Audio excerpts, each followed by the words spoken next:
বিসমিল্লাহির রহমানির রহিম। আসসালামু আলাইকুম। কেমন আছেন বন্ধুরা? আশা করি যে যেখানে আছেন সবাই অনেক অনেক ভালো আছেন। আলহামদুলিল্লাহ, আমিও আল্লাহর রহমতে আপনাদের দোয়ায়ও ভালোবাসায় অনেক অনেক ভালো আছি। আজকে আরেকটা নতুন রেসিপি নিয়ে চলে আসলাম, আশা করি আপনাদের কাছে ভালো লাগবে। এখানে আমি একটা ডিম নিয়ে নিয়েছি রুম টেম্পারেচারে, অবশ্যই ফ্রিজ থেকে 30 মিনিট আগে নামিয়ে রাখবেন এই নাস্তাটি বানানোর আগে। ডিমটাকে ভালো মতো আমি ফেটিয়ে নিব।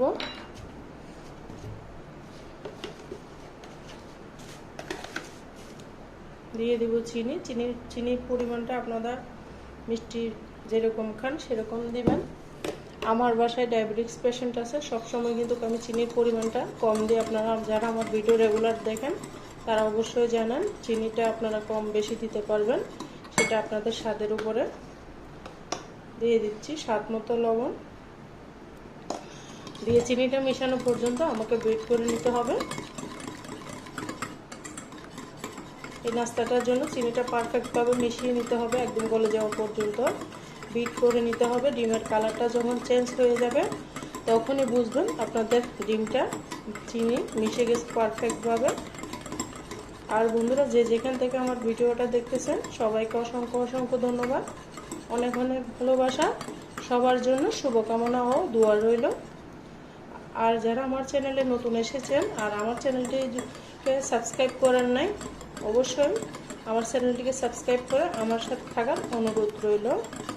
আর যারা এই কাজটি করে দিয়েছেন সবাইকে অসংখ্য অসংখ্য ধন্যবাদ, অনেক অনেক ভালোবাসা। এই পর্যায়ে আমি এটাকে ভালো মতো বিট করে নিচ্ছি। অফ ক্যামেরায় বিট করে আসতেছি, চিনিটা মিশানোর সময় সাপেক্ষের ব্যাপার। এই পর্যায়ে আমি দিয়ে দিব 2 চামচ মতো রান্নার রেগুলার তেলটা অবশ্যই দিতে হবে বন্ধুরা, আপনারা তেলটা অবশ্যই দেওয়ার চেষ্টা করবেন। এই নাস্তার মধ্যে তেলটা না দিলে কিন্তু ভালো হবে না। আর এটার মধ্যে কোনো পানি ব্যবহার করা যাবে না। এই নাস্তা বানিয়ে কিন্তু আপনারা মাসখানেক সংরক্ষণ করতে পারবেন। ভীষণ ভীষণ মজা হয়, দুর্দান্ত মজা হয় এই নাস্তাটা। অবশ্যই দেখুন বন্ধুরা, আমার চিনি আর তেল আর ডিম একসাথে সব মিশে গিয়েছে, খুব সুন্দর করে আমি মিশিয়ে নিয়েছি।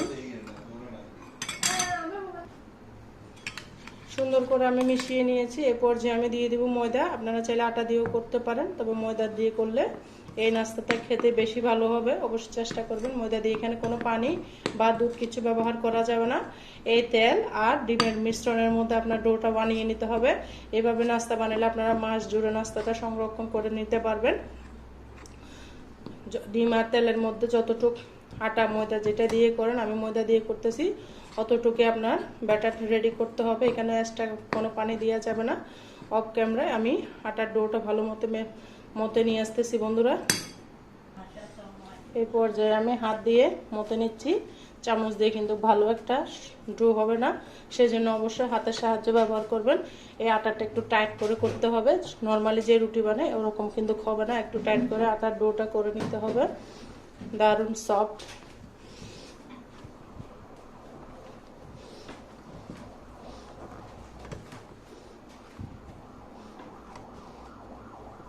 ডিম আর তেলের মিশ্রণের মধ্যে এই ডোটা করে নিতে হবে। আপনারা এইভাবে বানিয়ে মাসখানেক সংরক্ষণ করে রাখতে পারবেন, কোনো নষ্ট হবে না।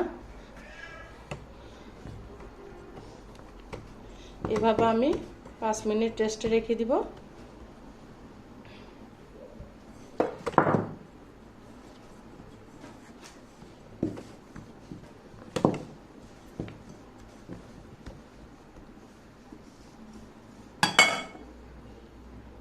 মিনিট রেস্টে রেখে দিলাম বন্ধুরা। 5 মিনিট পরে ফিরে এলাম। দেখুন আটার ডোটা একদম সফট হয়ে গিয়েছে, একটু টাইট করে করতে হবে। আবার ভালো মতো আমি মথে নিচ্ছি। খুব সহজ এই নাস্তাটি আপনারা বানিয়ে নিতে পারবেন।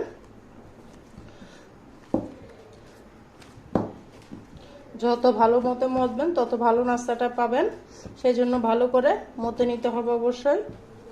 আমার এখানে 1 কাপ আটা লেগেছে ডিম আর তেলের মিশ্রণে। একটা ডিম আর হাফ কাপ তেলের মধ্যে আমার 1 কাপ আটা লেগেছে, সরি ময়দা দিয়েছে আটাটা। এইভাবে আমি নাস্তার শেপটা দিয়ে দিচ্ছি। বেলাবেলি ঝামেলা নাই, হাত দিয়ে আপনারা নাস্তাটা বানিয়ে নিতে পারবেন।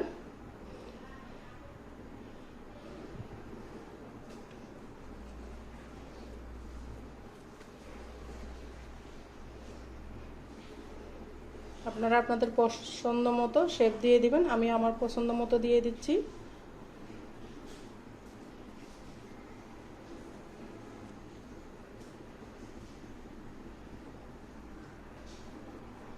একটু হাতের মধ্যে তেল মেখে নিয়েছি।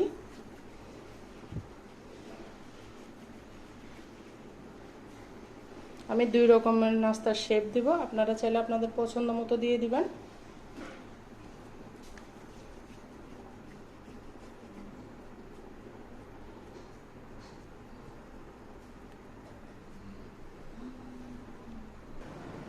বন্ধুরা আপনারা চাইলে এভাবে চামচের সাহায্যে ডিজাইনও করতে পারবেন। আমি কয়েকটা ডিজাইন করে নিচ্ছি।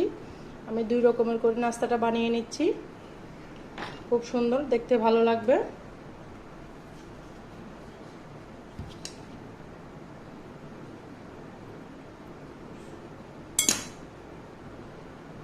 এভাবে সব নাস্তা আমি বানিয়ে নিতেছি অফ ক্যামেরায়।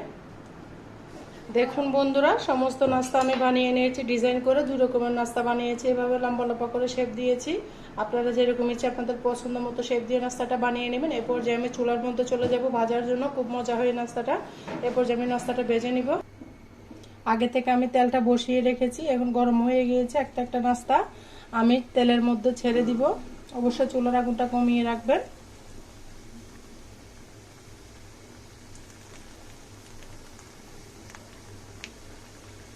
একটা একটা নাস্তা আমি তেলের মধ্যে ছেড়ে দিচ্ছি।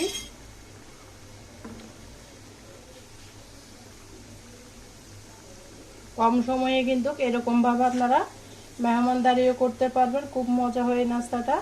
বাসার মধ্যে এইভাবে সহজভাবে ময়দা দিয়ে আপনারা বানিয়ে নিতে পারেন, বা আটা দিয়ে, যেটাই থাকে আপনাদের বাসায়। এই নাস্তাটা রেডি করে বাচ্চাদের টিফিনে সংরক্ষণ করে রাখলে বাচ্চাদের টিফিনে মেহমানদারির আপ্যায়নে কিন্তু, বা আপনাদের সকাল বিকালের নাস্তা হিসেবে এই নাস্তাটা খেতে পারেন। দেখুন সুন্দর করে নাস্তাটা সব ফুলে উঠতেছে। চুলার আগুনটা অবশ্যই কমিয়ে রাখবেন। আপনারা দেখেছেন আমি চুলার আগুনটা কি পরিমাণে রেখেছি। এইভাবে সমস্ত নাস্তা আমি সুন্দর করে ধৈর্য ধরে ভেজে নিতে হবে। দারুণ লাগে খেতে। গরম চায়ের সাথে এরকম একটা নাস্তা হলে কিন্তু আর কিছু লাগবে না। আর বন্ধুরা, ভিডিওটা যদি দেখতে দেখতে কোথাও ভালো লাগে আমার ভিডিওতে, আপনারা একটা লাইক দিয়ে আমার সাথে থাকার অনুরোধ রইল। আর যদি বেশি ভালো লাগে আপনাদের পরিবারের মাঝে আমার ভিডিওটা শেয়ার করে দেওয়ার অনুরোধ রইল। খুব সুন্দর করে আমি নাস্তাগুলোকে ভেজে নিচ্ছি। দেখুন বন্ধুরা, আমার নাস্তাটা ভাজা হয়ে গিয়েছে। এরপর যে আমি উঠিয়ে নিব। খুব সুন্দর কালার এসেছে। আর নাস্তাগুলো আমি দিয়ে দিব এক এক করে।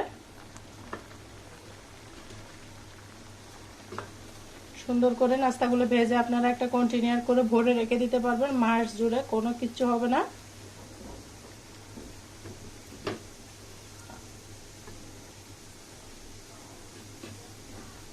বন্ধুরা, আমি অফ ক্যামেরায় সমস্ত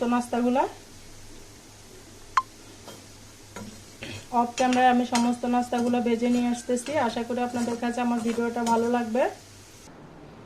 দেখুন বন্ধুরা, অফ ক্যামেরায় আমি সমস্ত নাস্তা বানিয়ে নিয়ে আসলাম। কত সুন্দর হয়েছে, একদম সফট কেকের মতো। আপনারা এইভাবে বানিয়ে বাসায় সংরক্ষণ করে রাখতে পারবেন, মাস জুড়ে খেতে পারবেন, বাচ্চাদের টিফিনে দিতে পারবেন। আশা করি আমার রেসিপিটা আপনাদের কাছে ভীষণ ভীষণ ভালো লেগেছে। ভালো লাগলে অবশ্যই আমার চ্যানেলটিকে সাবস্ক্রাইব করে পাশে থাকবেন। আর এতক্ষণ পর্যন্ত আমার সাথে যারা ছিলেন সবাইকে অসংখ্য অসংখ্য ধন্যবাদ, অনেক অনেক ভালোবাসা। সবার জন্য শুভকামনা, দোয়া নিল। আজকের মতো এখানে বিদায় নিচ্ছি। আল্লাহ হাফেজ, আসসালামু আলাইকুম।